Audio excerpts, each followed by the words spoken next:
Life After Prison. By Silence You. Kabanata 451. Habang dinala ni Mick ang kanyang mga tauhan sa Blood Drinker Gang, si Severin ay nagmaneho pabalik sa Shanahan kasama sina Diane at Megan. Sa sandaling iyon, kinakabahan si Catherine sa bakuran kasama ang iba pang miyembro ng Shanahan. Bagamat mukhang kalmado silang lahat, medyo nababalisa sila sa kanilang mga puso at gustong malaman kung matagumpay na naibigay ang invitation card. Bumalik na sila. Agad na nagliwanag ang mga mata ni Catherine nang makita niyang dumating si Severin kasama sina Diane at Megan. Agad siyang lumapit sa kanila kasama sina William, George, at ang iba pa. Hindi nakayanan ni Felicia ang suspense at nagtanong kaagad pagkaakyat sa kanila. Paano ito napunta? Nagawa mo bang iabot ang invitation card? Ngumisi si Stanley sa isang tabi. Malamang daan-daang tao ang namigay ng mga imbitasyon ngayon, at malamang wala pang 10 ang tinanggap nila. Maliit lang ang tsansa na matanggap nila ang ating invitation card, kaya huwag kang umasa. Sa hindi inaasahang pagkakataon, ngumiti si Megan sa sumunod na segundo at sinabing, "Well, tinanggap man o hindi ang imbitasyon sa taong nagbigay ng imbitasyon. Laging may pag-asa kapag ang 2 taong pumunta doon ay ang maganda kong sarili at ang maganda kong kapatid." Tapos na ba? Nagliwanag ang mata ng matandang babae nang marinig iyon at medyo natuwa siya. Tumanggaw si Diane. "Ito ay, kinuha ni Valerian ang akin, at talagang maswerte rin kami. Ang huling invitation card na tinanggap niya yung inabot ko sa kanya." Kahanga-hanga. Natutuwa akong marinig na ito ay isang tagumpay. Labis na natuwa si Felicia. Tuwang-tuwa rin ang matandang babae, at agad niyang sinabi, "Napakaganda ng trabaho ninyong dalawa, kaya gagantimpalaan ko ang bawat isa sa inyo ng $150,000. Malapit nang ilipat ng mayordomo ang pera sa inyo." "Talaga? May gantimpala din ako." "Yay! Thanks, Lola. Ikaw ang pinakamahusay." Hindi inaasahan ni Megan na makakatanggap din siya ng gantimpala, at tuwang-tuwa siya sa kabutihang loob ng kanyang lola. Nang marinig iyon ni Stanley, maasim siyang tumutol. Bakit kaati si Megan sa gantimpala samantalang invitation card ni Diane ang tinanggap? Hindi pa ba sapat na bigyan ng gantimpala ang isang tao? Gayunpaman, sinabi ni Catherine sa kanya, "Ano ang alam mo? Magkasama silang dalawa, kaya siguradong sinubukan nilang tawagan si Mr. Valerian at ibigay ang invitation card. Bukod dito, sila ay nakatayo doon ng matagal, dahil pareho silang nakatayo doon, kaya dapat nag-ambag din si Megan." Agad namang nagpahayag ng pagsang-ayon si Megan. "Oo, sumisigaw ako, kaya karapat-dapat ako sa ilang kredito din." Gayunpaman, idinagdag ni Stanley, "Lola, baka tinanggap niya ang imbitasyon ng pamilya natin, pero hindi naman niya sinabi na tiyak na darating siya, di ba? Hindi ba tayo nagdidiwang ng maaga? Paano kung hindi siya dumating? Kahit na gusto mong gantimpalaan silang dalawa, sa tingin ko ay mas mabuting hintayin na lang na dumating si Mr. Valerian. Sa palagay ko ay hindi nararapat na gantimpalaan mo sila ngayon, lalo na't may posibilidad na hindi siya dumaan upang bumisita." Sa hindi inaasahang pagkakataon, sinabi ng matandang babae.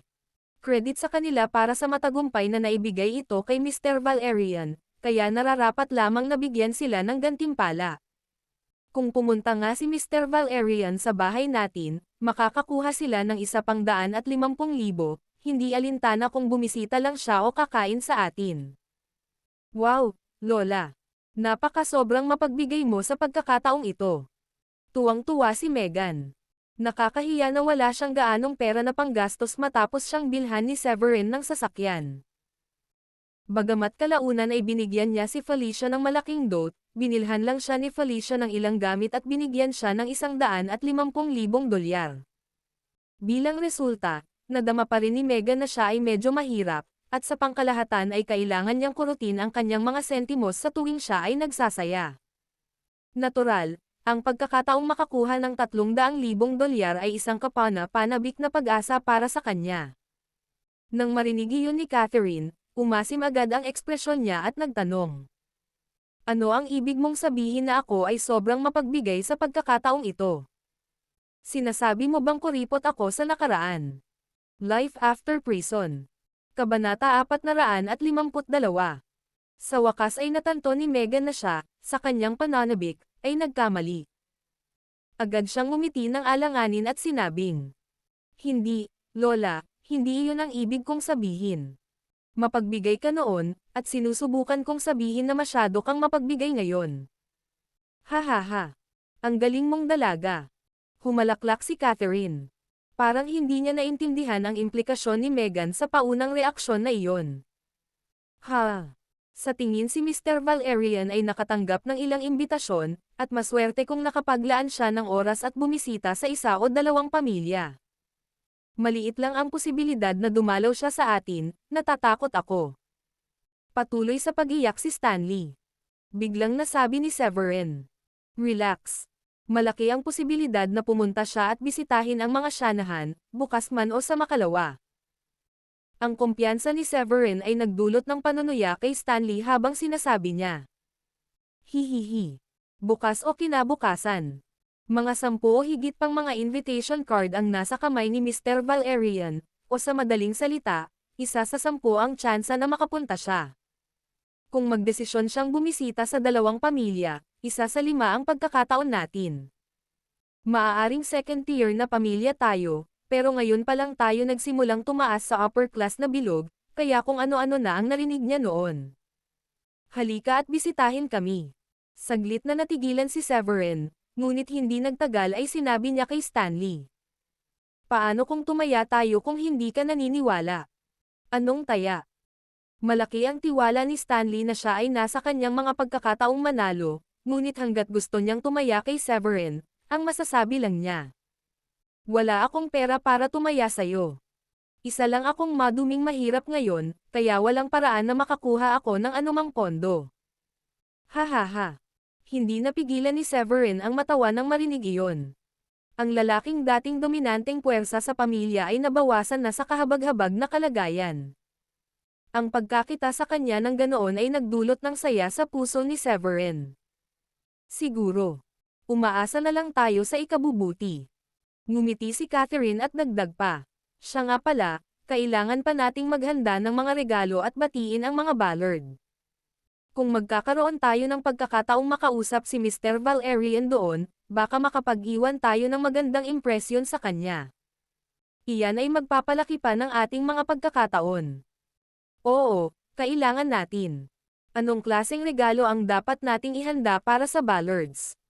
Tumanggaw si George at nadama na ang kanyang ina ay gumawa ng isang makatwirang punto. Nag-isip sandali ang matandang babae at sinabing, maganda na ang relasyon natin ngayon ng mga Ballard, at nagpahayag pa ng pagmamahal si Miss Sheila kay Severin nang maglasing siya noong isang araw. Hindi tayo dapat magdala ng mga ordinaryong regalo kapag binisita natin sila. Dapat tayong maghanda ng mas magagandang regalo para sa kanila. Dalhin natin ang antique painting na yan. Magbigay tayo ng ilang jeweled hairpins o katulad na mga bagay. Sa wakas ay nagkaroon siya ng ideya. Pero Lola, sa tingin ko milyon-milyon ang halaga ng painting na yan. Hindi naging madali para sa'yo ang pagkuha nito. Malungkot na sabi ni Stanley. Kung walang sakit, walang pakinabang. Namumuhunan tayo, at ang ating pamilya ay umuunlad din ngayon. Ipinakita ng matandang babae ang kanyang determinasyon. Pagkatapos niyang sabihin ang kanyang punto ay tumingin muli siya kay Diane at same time na sinabi sa kanya. Nakikita mo kung gaano kagusto si Miss Sheila kay Severin. Maraming benepisyo ang may dudulot nito sa atin kung pakakasalan niya si Severin. Pipigilan mo ba siya kung gusto niya? Life After Prison. Kabanata 453. Sa simula pa lang ay masasabi na ni Diane na lahat ng nasa Shanahan ay gustong pakasalan ni Severin si Sheila. Iyon ay talagang gagawin ang mga Ballard at ang mga Shanahan na isang pamilya, at ito ay magiging napakalaking kahalagahan sa pag-unlad ng mga Shanahan. Wala silang kawala at lahat na pakinabang, dahil ito ay isang bagay na pinangarap ng maraming pamilya. Dahil dito, nakaramdam ng tunggalian si Diane nitong mga nakaraang araw. Kung tutusin, hindi niya akalain na ang isang ex-convict na tulad ni Severin ay makakaakit pa rin ng pagmamahal ng naturang dalaga. Maraming mayaman at makapangyarihang kabataang lalaki, lalo na yaong mula sa mga pamilyang may mataas na uri, ay may higit sa isang asawa at marami pang ibang babae sa labas ng tahanan. Ito ay tila naging pamantayan para sa kanila. Si Dayan, gayunpaman, ay palaging isang hindi sumusukong karakter, at nadama niya na si Severin, bilang ordinaryong tao na siya, ay napakaswerte na nagkaroon siya ng pagkakataong pakasalan siya. Hindi niya inaasahan na siya ay magiging mas at mas promising sa araw, at ang kamakailang mabilis na pagtaas ng mga shanahan ay hindi maiiwasang nauugnay din sa kanya. Pagkatapos ng lahat, kung hindi dahil sa kanya, kahit na ang mga ari-arian ng mga Chavez ay hindi maaaring mahulog sa mga kamay ng mga shanahan. Matapos itong pag-isipan pa nitong mga nakaraang araw, talagang gumaan ang pakiramdam ni Dayan sa kanyang puso. Sapat na iyon basta't mahal siya ni Severin at pinoprotektahan niya ni Celine. Kung ang isang naaangkop na sitwasyon ay bumangon, pagkatapos ay ayos lang sa kanya na hayaan siyang pakasalan si Sheila. Gayunpaman, medyo nabigla pa rin na magtanong ng ganoong klaseng tanong ang matandang babae. Bagamat medyo nagulat si Dayan, saglit lang siyang natigilan, pagkatapos ay sinabi niya. Napakabuting tao ni Miss Sheila. Hindi siya gumagawa ng anumang mga pakana, at siya ay prangka sa kanyang mga opinyon. Ang sino mang makatagpo ng gayong babae ay magugustuhan din siya. Gayunpaman, dapat kong ituro na pakakasalan muna ako ni Severin, kaya kahit anong mangyari, dapat ako ang pangunahing asawa. Kahit na magpakasal siya, hinding-hindi siya maaaring at hindi kailanman dapat tumaas sa parehong katayuan tulad ng sa akin, at ang isyu sa pagpapakasal sa kanya ay kung ang isang tao sa kanyang katayuan ay papayag na tanggapin iyon o hindi. Napatulala si Severin dahil hindi niya akalain na ganoon pala ang sasabihin ni Dayan. Naging emosyonal siya sa sumunod na segundo, dahil mabuting babae si Dayan, at handa itong tiisin ang anumang pagkabalisa na naramdaman niya sa sitwasyon dahil tinitingnan niya ang mas malaking larawan. Ang pagkakaroon ng ganoong asawa ay nagparamdam kay Severin na wala siyang pinagsisisihan sa buhay. Kaya payag ka ba? Mukhang gusto ni Miss Sheila si Severin, at marahil ay handa siyang maglaro ng pangalawang asawa para kay Severin. Si Mr. Zachariah ay mayroon lamang isang anak na babae, at lahat ng kanyang ari-arian ay mapupunta sa kanya pagtanda. Ibig sabihin, ang Brookbourne Mansion ay mas maagang mauuwi sa mga kamay ni Severin. Tuwang-tuwa si Felicia nang maisip niya kung gaano karaming kayamanan ang maaari niyang makuha sa hinaharap. Tumango rin si Catherine. Mabait na bata si Dayan. Palagi niyang iniisip ang mas malaking larawan at matulungin sa kanyang mga aksyon. Tama ako sayo. Sa hindi inaasahang pagkakataon, tumayo si Severin at sinabi sa lahat. Akala ba ninyong lahat ay makakapagdesisyon kayo para sa akin nang hindi mo pa ako tinanong kung pumapayag ako? Agad na sinabi ni Felicia. Ano ang hindi sumasang-ayon? Ito ang anak ng Ballards na pinag-uusapan natin dito. Kung payag siyang pakasalan ka, may inggit ang lahat sa Brookbourne sa iyo. Lalabas ka ng may pagmamalaki. Bakit ka tatutol sa ganoong magandang pag-unlad? Tumango din si Megan. Maging masaya ka na lang para sa sarili mo, bayaw. Si Miss Sheila ay isang magandang babae, at kahit na ang aking kapatid na babae ay maganda rin, maaari mong sabihin na silang dalawa ay kakaiba sa isa't isa. Kung magkakaroon ka ng pagkakataon na pakasalan siya at masiyahan sa buhay kasama ang dalawang magandang babae, sa palagay ko madyay gising ka na may ngiti. Hindi napigilan ni Severin na mapatulala saglit. Maganda si Sheila, at nang maalala niya ang kanyang sexy figure pati na rin ang close contact niya sa kanya nang binuhat niya ito sa kama noong nakaraang araw, nahirapan siyang kontrolin ang nagngangalit na pagnanasa sa kanyang puso sa kabila ng pagiging kalmado niyang tao. Lalong naging makabuluhan ang sinabi ni Megan nang maisip niya iyon. Malamig na ngumiti si Stanley. Oo, alam mo, sa tingin ko, lihim kang masaya. Kung ang isang magandang babae tulad ni Miss Sheila ay umibig sa iyo, ibig sabihin ay napakaswerte mo. Bakit ka tatanggi kung gusto kanyang pakasalan? At saka, sumang-ayon na ang pinsan ko. Sinong maniniwala sa'yo kung sasabihin mong ayaw mong pakasalan si Sheila? Life After Prison.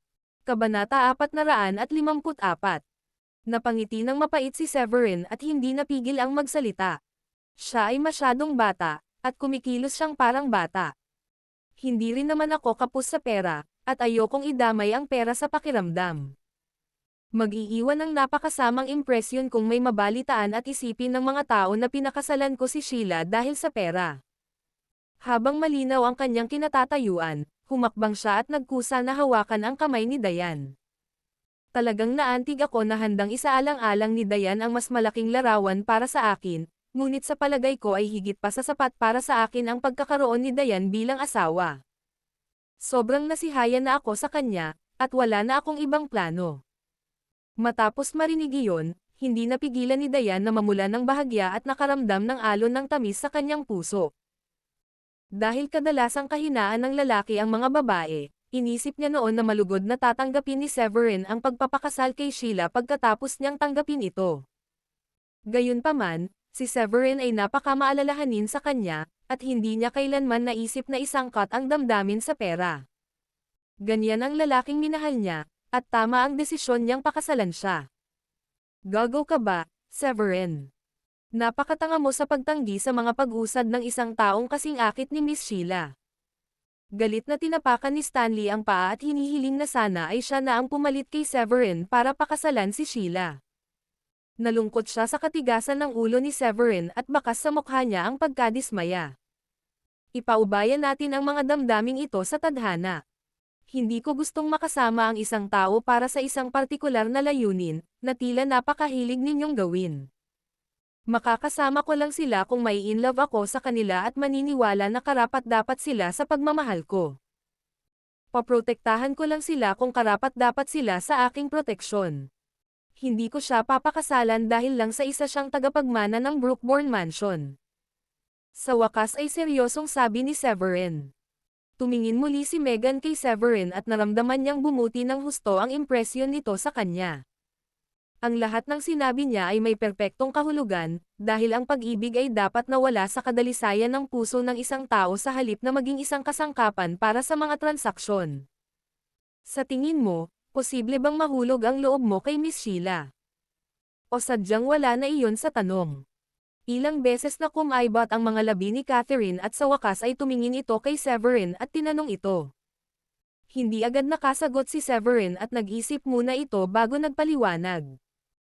Hindi ko alam kung ano ang maaaring mangyari sa hinaharap, pero sigurado ako sa sinasabi ko na wala akong nararamdaman sa kanya ngayon. Hindi ko siya namimiss gaya ng pagkamiss ko kay Dayan kapag ilang araw ko siyang hindi nakikita. Lalong masarap sa pakiramdam ni Dayan nang marinig iyon at sinuntok niya ng mahina ang balikat ni Severin. Tapos, sa unang pagkakataon kailanman, sinabi niya ng mapagbiro sa harapan ng lahat. Kailangan bang maging sobrang sentimental at matamis dila mo? Ngumisi si Severin. Pero totoo ang sinasabi ko, honey. Hindi ko magagarantiya na hindi ako magkakagusto sa ibang mga babae sa hinaharap dahil sa ilang mga pangyayari, ngunit masasabi ko ng buong tiwala na ikaw lang ang babaeng nasa puso ko ngayon. Sapat na sa akin ang marinig yan, honey. Wala na akong pakialam sa iba. Namula ang mukha ni Dayan, at nagkusa siyang magsabi ng kaparehong sentimental na pangungusap.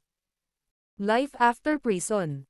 Kabanata 455. Walang imak ang lahat sa sandaling iyon, dahil hindi nila inaasahan na mapapasailalim sila sa pampublikong pagpapakita ng pagmamahal sa pagitan ng mag-asawa. Tumango rin si Catherine, dahil sinabi ni Severin ang totoo. Pagkatapos ng lahat, walang sino man ang magagarantiya kung ano ang mangyayari sa hinaharap, ngunit ang sinabi ni Severin noon ay walang alinlangan na katotohanan. Sa sandaling ito man lang, hindi nagkaroon ng matinding damdamin si Severin kay Sheila. Lumilitaw na si Miss Sheila ay kailangang magtrabaho ng doble ngayon. Hindi siya kinasusuklaman ni Severin, at sa paghusga mula sa kanyang pagsusuri sa kanya, naniniwala siya na siya ay isang mabuting bata din. Mukhang kailangan kong kausapin si Miss Sheila sa isang bagay sa ibang pagkakataon. Kudlit, sabi ng matandang babae sa sarili. Mr. Stanley, Mr. Stanley. Viral kayo ng tatay mo ngayon. Biglang tumakbo ang isang dalaga kay Stanley at tuwang-tuwang sinabi. Medyo masama ang pakiramdam ni Stanley matapos harapin ang magiliw na gawin ni Severin at Dayan, at mas lalong nagdilim ang ekspresyon ng mukha niya nang makitang tumatakbo ang dalaga palapit sa kanya. Anong nangyayari? Bakit ka natataranta? Sir, Lahat kayo ng tatay mo ngayon sa internet. Hindi ba't nakahubad kayong dalawa noong isang araw? May mga nag-post nito sa internet, at tumaas ang bilang ng mga fans sa social media account mo. Nakakuha ka na ng 4 na milyong fans sa loob lang ng ilang araw. Tuwang-tuwang sabi ng alilang babae. Nakakahiya naman na walang makakahanap ng account ng patriarch dahil wala siya. Pero sikat na sikat ka ngayon, sir. Lahat ng komento ay pinag-uusapan kung gaano ka nakakatawa kapag tumakbo ka. Natutuwa ako sa kanila, ngayon. Lalong lumungkot ang mukha ni Stanley at medyo hindi siya nakaimik.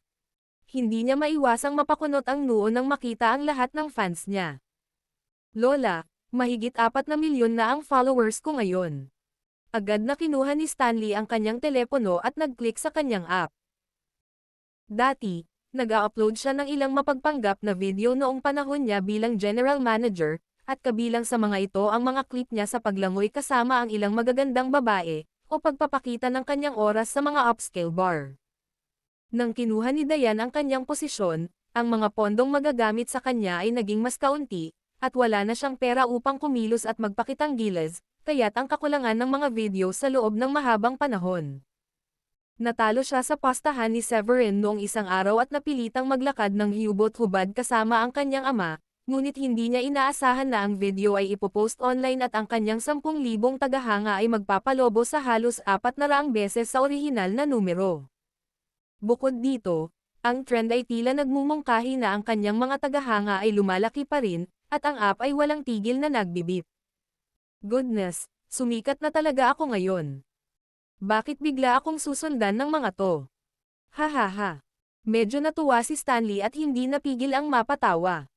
Ang matandang babae, gayunpaman, ay nagkaroon ng malungkot na ekspresyon nang marinig niya iyon. Mapang-akit na sinabi niya. Nag-viral ka. Ano ang dapat ipagdiwang tungkol sa pag-viral?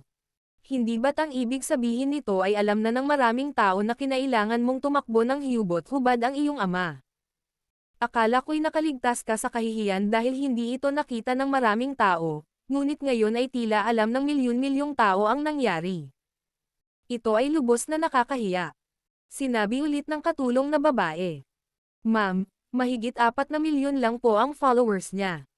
Ang dami na sigurong nakapanood ng video ay umabot na sa 10-10 milyon, baka mahigit 100 milyon pa.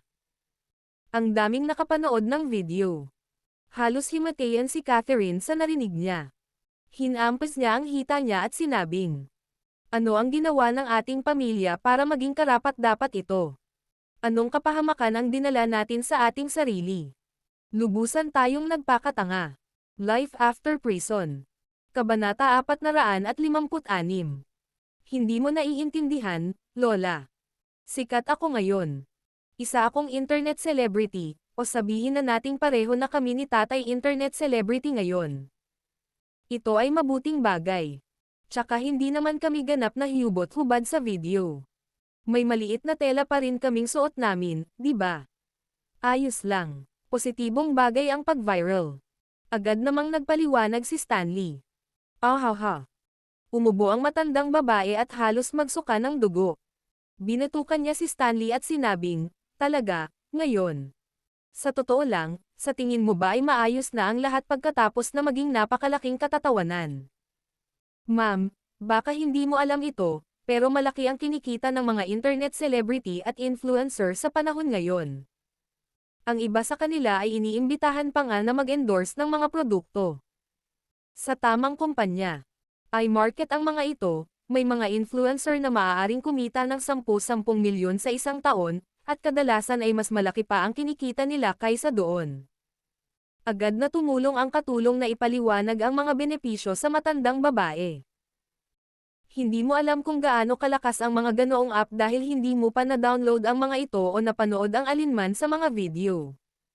Ito ang uso sa mga kabataan, at si Mr. Stanley ay maaaring kumita ng pera sa pamamagitan ng pagiging isang influencer sa hinaharap.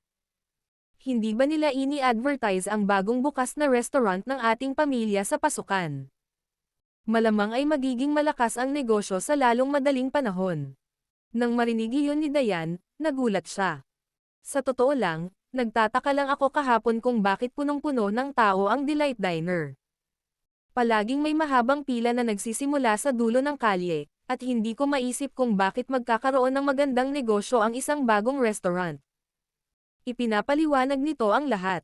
Totoo ba iyon? Agad na nagliwanag ang mata ng matandang babae nang marinig iyon. Paano kung hindi makayanan ng restaurant ang demand? Naintindihan ni Dayan ang ipinahihiwatig ng kanyang lola at agad na sinabi. Pagkatapos ay magbubukas na lang tayo ng isa pang branch sa tabi nito. Kapag lumawak na ang restaurant, makakapag-hire na tayo ng mas maraming tao upang pamahalaan ito. Uunlad ang negosyo. Tumingin si Catherine kay Stanley at George bago sinabi. Stanley, George, pumunta sa restaurant ng mas madalas kapag may oras ka. Siguraduhing mag-upload ng ilan pang video para mas ma-advertise ang restaurant. Agad namang ngumiti si Stanley. Walang problema, Lola, pero may makukuha ba akong kapalit?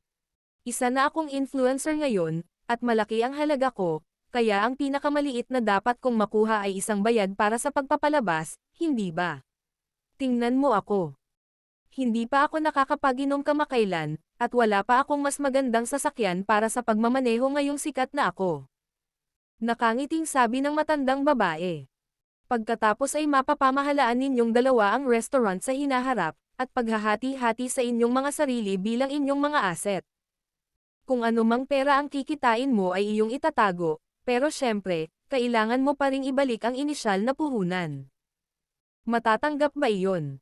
Nagkatinginan sina George at Stanley, huminga ng malalim, at may kagalakan sa kanilang mga mukha.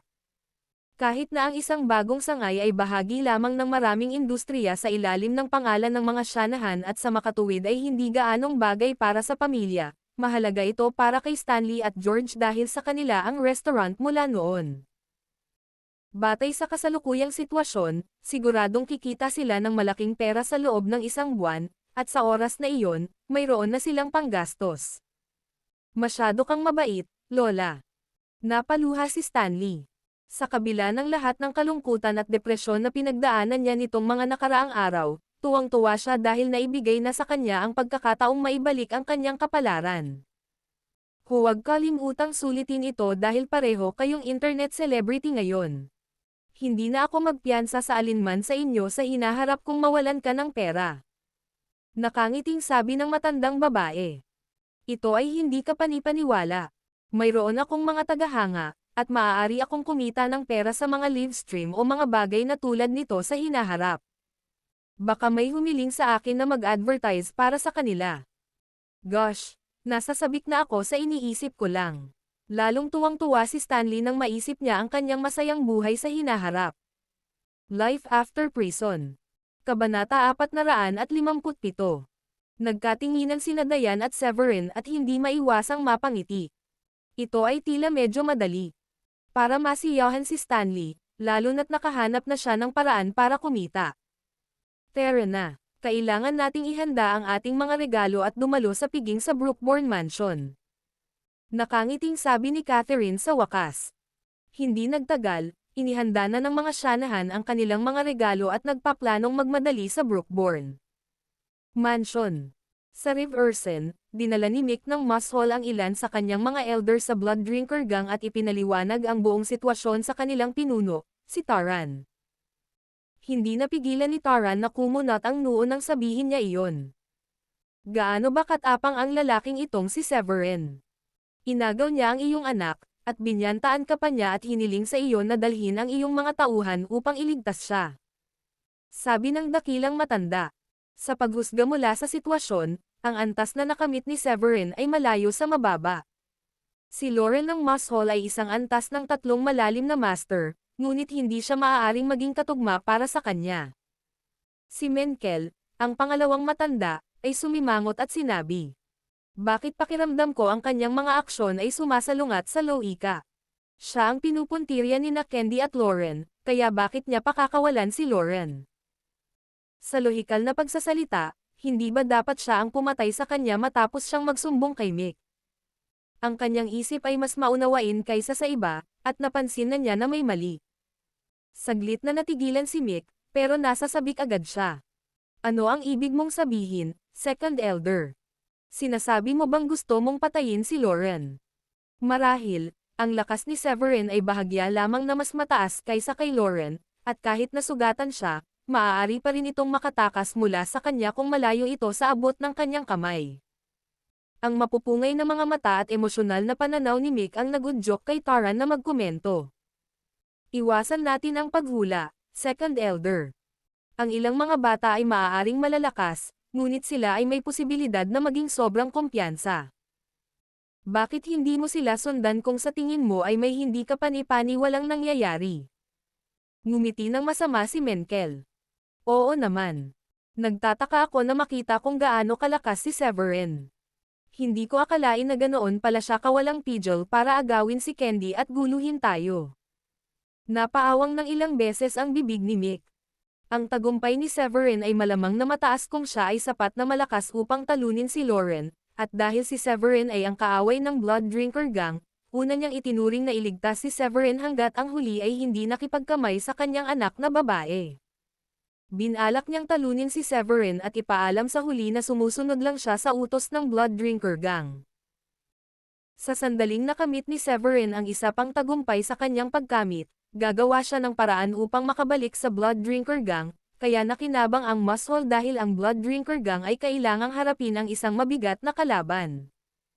Sa kabaligtaran, kung si Menkel, ang pangalawang elder ng gang ay sumunod sa kanya, kung gayon walang pagkakataon para kay Mick na iligtas ang buhay ni Severin kahit na gusto niya.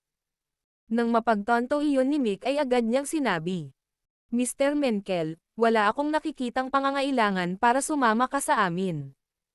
Ipinaliwanag na sa akin ni Lauren na hindi naman masyadong mataas ang kanyang nakamit, kaya sigurado akong mapapatay ko siya kung isasama ko ang ilan sa mga matatanda ko. Tsaka, ayokong kumilos ka kahit sumama ka. Life After Prison. Kabanata 458. Bakit hindi? Hindi ka ba masaya na sumasabay ako para tulungan ka? Kumunat ang noo ni Menkel at tumingin ng diretso kay Mick. Bilang tugon, sinabi ni Mick, dahil gusto kong patayin ang batang iyon gamit ang sarili kong mga kamay. Siya at ako ay hindi mabubuhay sa iisang langit pagkatapos ng ginawa niya sa aking anak na babae. Maghihiganti ako gamit ang sarili kong mga kamay, at ayokong may gagawa nito sa ngalan ko. Lingid sa kaalaman ni Mick, likas na kainahinala si Menkel at mas lalo siyang naakit na sumama kay Mick nang makita niyang nag-aatubili si Mick na isama siya. Nakangiting sabi ni Menkel, ibibigay ko sa iyo ang aking salita na wala akong gagawin kahit sumama ako sa iyo.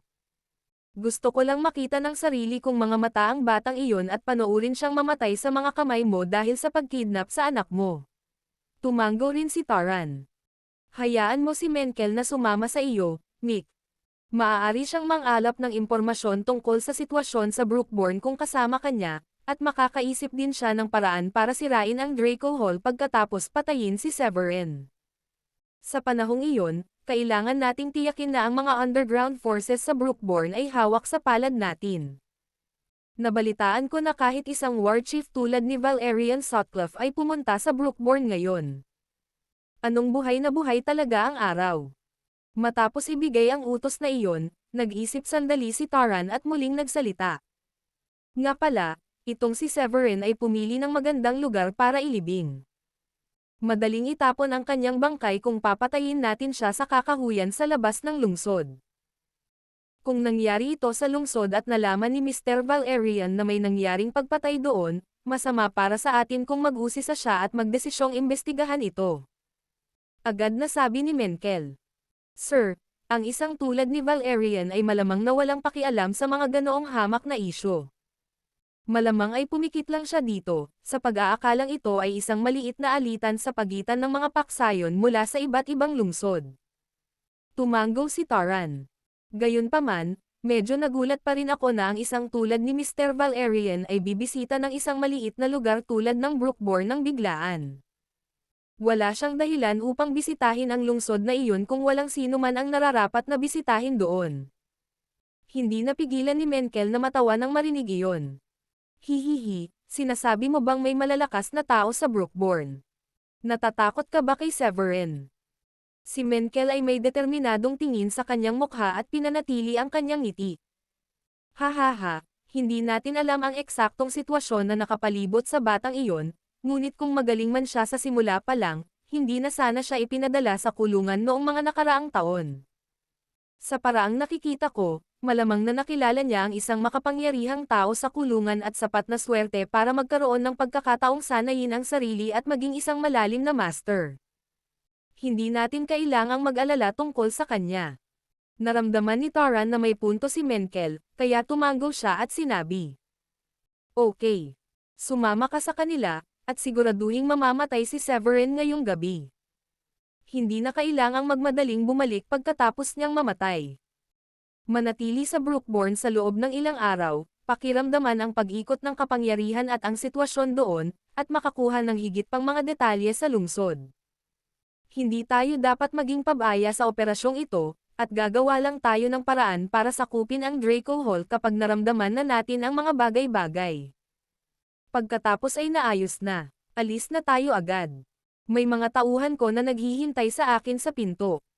Alam ni Mick na hindi siya makakatanggi na sumama si Menkel, kaya wala siyang pagpipilian kundi ang tumango at sumang-ayon. Ha! Mukhang tiyak na ang pagkamatay ni Severin. Ang naabot ni Menkel ay kapareho ng sa akin at pareho kaming level 7 Profound Masters, pero mas mataas ang kanyang combat power kaysa sa akin. Hulaan mo, maliit na ang pagkakataong maligtas si Severin. Hindi napigilan ni Mick na mapabuntong hininga habang nakaupo sa sasakyan. Sabi nga sa kasabihan, ang kaaway ng aking kaaway ay ang aking kaibigan. Life After Prison. Kabanata 459. Sa oras na umalis si Mick at ang iba pa, si Severin at ang mga Shanahan ay nakarating na sa Ballards. Sa sandaling iyon, 12 ng mga mesa ang nakaayos na sa isang malaking patio sa labas ng bahay. Dumating ang walang katapusang daloy ng mga tao upang batiin ang mga Ballard, at binigyan pa nila ang mga Ballard ng maraming mahahalagang regalo. Gayunpaman, marami sa kanila ang hindi maiwasang madama na ang pagpipinta na ibinigay ng mga Shanahan ay isang pambihirang galaw para sa huli, kung isasaalang-alang kung gaano kamahal ang pagpipinta. Pagkatapos ng lahat, ang mga naturang bagay ay hindi maaaring pekain. Binabati kita, ma'am. Mukhang mas energetic ka sa edad, at ang mga Shanahan ay medyo umuunlad din kamakailan. Dumating ang ilang mayayamang negosyante upang batiin si Catherine, at malinaw na napaka-optimistiko nila sa kinabukasan ng mga Shanahan. Nakipagkwentuhan sina George, Catherine, at ang iba pa sa maraming bisita doon. Si Severin naman ay naglakad patungo sa isang tahimik at liblib na lugar kung saan maaari siyang humitit ng sigarilyo ng walang kasama. Maya-maya, lumapit ang isang medyo may edad na lalaki na may sunglasses. Siya ay may tuwid na tindig, at bagamat nakasuot siya ng salaming pang-araw, medyo mahirap pa ring itago ang kadakilaan na lumalabas sa kanya mula ulo hanggang paa. Nang makita ni Severin ang lalaking papalapit sa kanya, hindi niya maiwasang mapangiti at magsabi. Hindi ako makapaniwalang nakalusot ka hanggang dito, bastos ka. Hihihi. May natitira akong oras, kaya sa tingin ko magandang samantalahin ang pagkakataong ito at pumunta para bisitahin ang aking master. Tumawa si Warren, kinuha muli ang kanyang telepono, at tumabi kay Severin para mag-selfie. Matapos kunan ng litrato, hindi napigilan ni Warren na matawa sa sinabi nito. Ang tatlo pang iba ay magseselos sa akin kapag nakita nila ang larawang ito. Hindi nakaimik si Severin. Mabuti kung itago mo ang larawang iyon sa iyong sarili, ngunit siguraduhing hindi ito kumalat. Kung makita ng mga tao na kumukuha ako ng larawan kasama ang isang sikat na God of War, nag-aalala ako na baka magsimula silang magduda sa aking pagkakakilanlan. Ngumiti si Warren. Oh, nagbibiro ka. Anong ibig mong sabihin na sikat? Wala ako sa kinatatayuan ko ngayon kung hindi dahil sayo. Nga pala, alin ba ang asawa mo? Pwede ko ba siyang kuhanan ng litrato ng palihim? Balak kong ipakita sa tatlo kung ano ang itsura ng asawa ng master namin. Hindi alam ni Severin kung matatawa o maiiyak. Tumingin siya kay Dayan sa di kalayuan at sinabing. Siya yung naka-white dress doon. Anong kagandahan? Inilabas ni Warren ang kanyang cellphone at palihim na kinuhanan siya ng litrato bago sinabi. Magiging tapat ako. Medyo naiinggit ako sa iyo, Master. Natigilan si Severin sa sinabing iyon at hindi napigil ang sumagot. Ikaw. Naiinggit sakin. Ano bang kinaiinggitan mo kung marami ka nang narating sa buhay? Sinabi ni Warren. Tignan mo si Valerian. Pinaliligiran siya ng grupo ng mga tao na walang ginawa kundi man lamang sa kanya. Ang ganitong klaseng pakiramdam ay baka sa simula pa lang ay masaya ka na, pero mas nakakainis sa paglipas ng panahon. Ang tanging paraan para makita-kita ay sa pamamagitan ng pagsusuot ng sunglasses at pagpapanggap bilang bodyguard ni Valerian. Kung hindi ko ginawa iyon, well, napapalibutan din ako ng mga tao ngayon. Hahaha. Napahagalpak ng tawa si Severin nang marinig iyon. Kaya ikaw at ang tatlo pa ay bawal na ipaalam sa sino man na ako ang iyong master. Hinding-hindi mo maririnig sa akin ang katapusan nito kung sakaling ipaalam mo iyon sa publiko. Siya nga pala, hindi ko natatandaan na naikasal na kayo ng asawa mo. Ang kasal ay napakahalaga para sa mga kababaihan, alam mo. Naisipan mo na bang bumawi sa kanya? Dagdag ni Warren. Tumanggaw si Severin. Mayroon ako, at ito ay napagpasyahan na. Ngunit sa 8 araw pa hanggang sa ika-15 ng Agosto, may mga bagay pa rin akong dapat asikasuhin sa petsang iyon. Natatakot akong maghihintay ang kasal hanggang sa maalis ko ang lahat ng bagay na iyon. Life After Prison. Kabanata 460. Hihihi, kung ganoon, gawin mo na, kaming 4 ay darating sa kasal mo, sa buong paanan na ito, hindi mo na kami kayang itago ulit.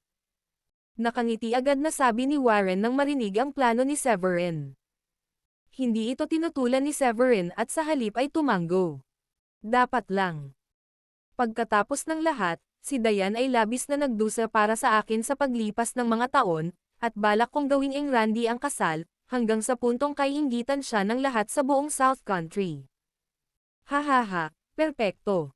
Inaasahan namin ang handaan.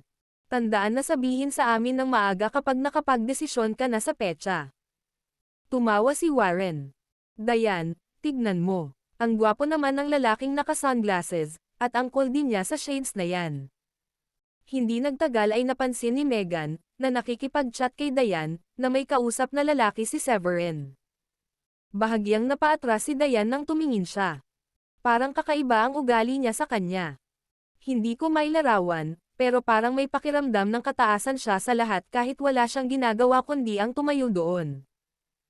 Kung tama ang pagkakaalala ko, itong lalaking ito ay parang bodyguard ni Mr. Valerian. Baka general din siya. Napaisip si Megan pagkatapos ng ilang pag-iisip.